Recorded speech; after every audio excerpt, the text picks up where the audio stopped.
So guys, you're gonna see a couple of like photos and maybe quick videos about the limiter, and I don't want to ask Marek to go over everything, give everything away, but I would love him to just give us just a quick kind of like what this thing really is, because we're gonna have a lot of questions, I'm sure, based on the fact that it's a very unique product. There is you can write the questions on the forum also if you want to.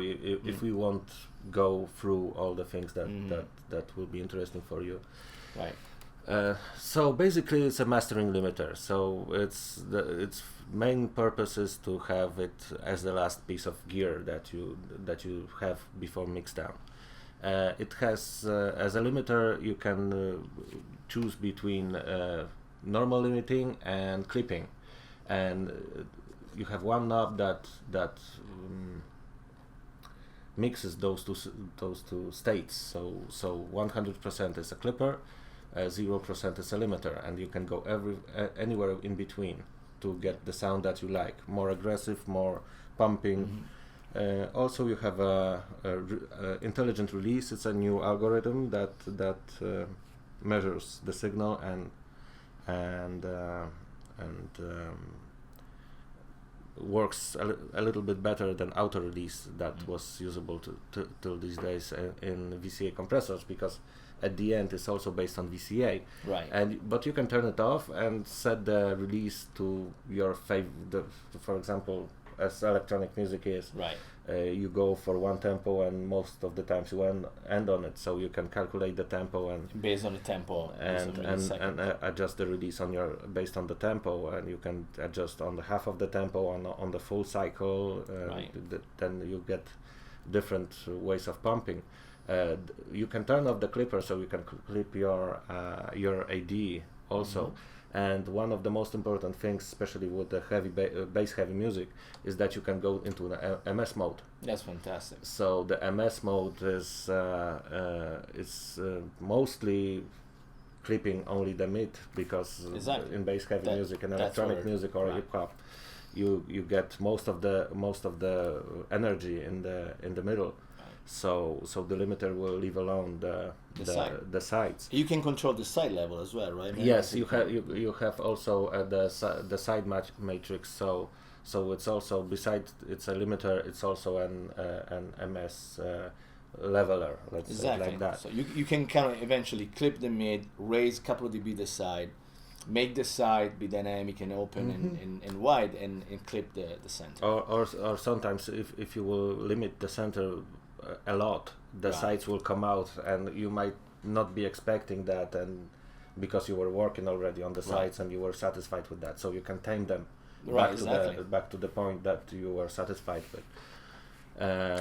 So this is the first section. The second section is the color section. So you get two different colors, odd and even colors, that you can select on which frequency they will operate, and the most important thing is that you cannot think about it as an EQ, because it doesn't add if you choose the frequency, it doesn't add the specific level to the frequency, gain to the frequency.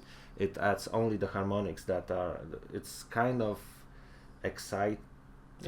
distortion effect, and you can choose between odd and even harmonics, or use them both and choose where they will appear if you need some sparkle on the highs, or go or some distortion on the bass drum, so you will translate to smaller speakers. And the last section and this work before limiting. Yes, it works before limiting, so you have to be careful.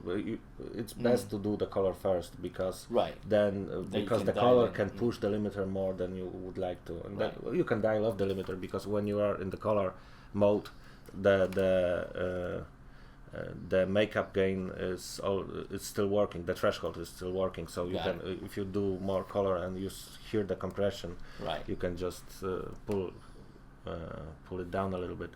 And the last thing is the metering section. So it's still in development, but you got the view meters that are quite... something so we can see.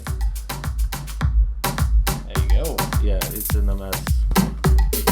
Let's say let's turn on DMS so it will be more off. There you go. How cool is this? Super nice. So we got this. We will have where we are. I don't see. Oh, okay. Here we are. I don't see from that angle. We will have the FFT, so we will know what's happening with the signal here. We will also have the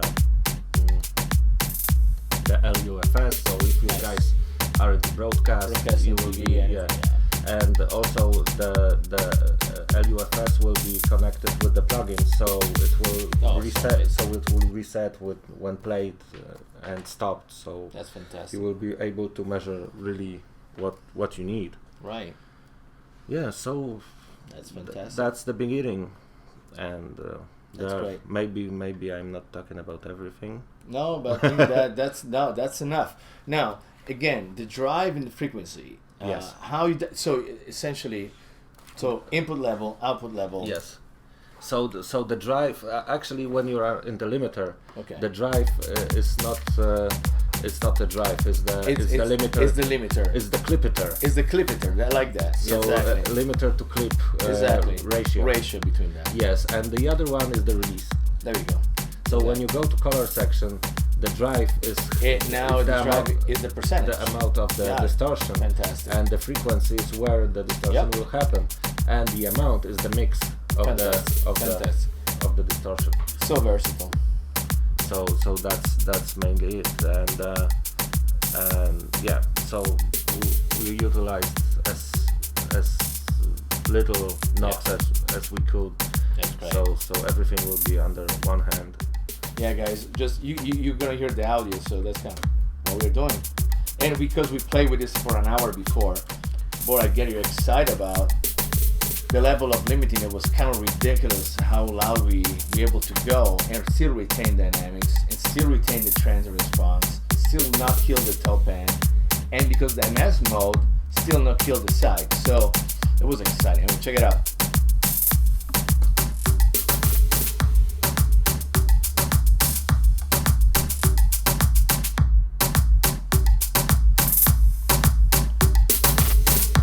I don't know how far we are right now, but we are pretty loud. Let's see. Are you kidding me right now? What? What? All right. So, oh my God. All right. So you guys see this all the time. I mean, we talk about ridiculous level. Usually we have this on super heavy trap stuff after a long chain of plugin, after everything. This is just insane. So we skip parallel compression just to make sure that anything that's about compression and limiting was just from that unit. That's how much we're getting. And it still doesn't sound like crap. No, at all. Wow. Yeah, I'm surprised too. Congrats, sir. Congrats. You passed the test. I mean, say, Luca, why your mats are so loud? That's gonna be the turn them up. Amazing. Congrats again. Good luck with this. We actually debating that we might need two, because we would like to have one for drums using the color and one on the mastering side. Because eventually you can use one and do everything. But how good is if you can divide in two modules, right? And save it. The main thing is that the more you get, the more remote is your setup. Exactly. Absolutely.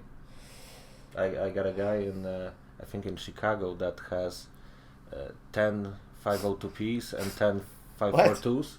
Yeah, and the whole studio is like that's click, click, click. That's done. So amazing. Yeah. That's so amazing. Well, Marek, good luck. He stores it in the rack somewhere. Without the plates, like you don't need it outside the studio. Oh, it's in another room. And people say, "Oh, you don't have any gear." Actually, he has gear. No. Well, good luck with the good luck with everything. Thanks to be with us here, and see you guys. There was another fly on the wall. Bye. Bye.